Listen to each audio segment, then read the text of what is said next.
ต้นมักไฟบูว่าอยู่ฟังไทยเขาห้องมักหยังห้องมักไฟคือกันบ่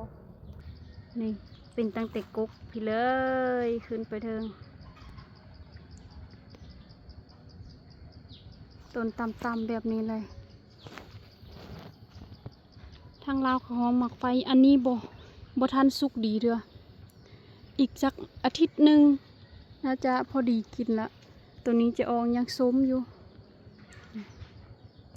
ลูกยังเป็นเขียวๆอยู่เขียวแบบนี้แสดงว่ายังบ่ทันสุกเด้อเป็นลายคักเลยตาสะอ่อนอีก1 อาทิตย์แล้วก็น่าจะได้ขายเป็นลายแบบนี้เลยรสชาติก็จะออกเป็นส้มๆเนาะรสชาติแบบนี้ถือว่าใกล้สุกแล้วนี่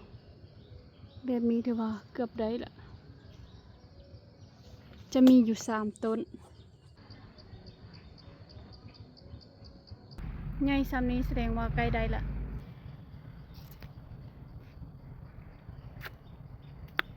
ยังส้มอยู่สำหรับชาวเกษตรนี่ตัวมักไฟนี้เป็นตาไปปลูกไว้ถ้าผู้ใดมีสวนแบบว่ามีพื้นที่ว่างบ่ได้ใช้เฮ็ดหยังนะอันนี้น่าจะเป็นพืชที่ดูแลง่ายที่สุดละเป็นพืชตามฤดูกาลพอดยามมันก็เป็นมากเป็นผลเป็นดกแบบนี้ทุกปีนะ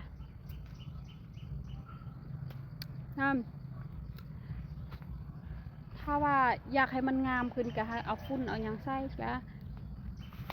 อันนี้ถือว่าปล่อยปะแล้วล่ะปล่อยปะไว้โดยที่ว่าบ่ได้ใส่ฝุ่นใส่หยังมันเลยแต่ละปีจะเป็นมากหลายแบบนี้เนี่ยฟังไทยก็เอิ้นมักไฟคือกันบ่หรือเอิ้นตั้งก็บ่ฮู้คือกันรสชาติตอนนี้ก็จะเป็นส้ม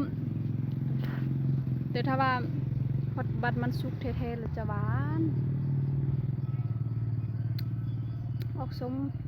มอมหวานหน่อยนึง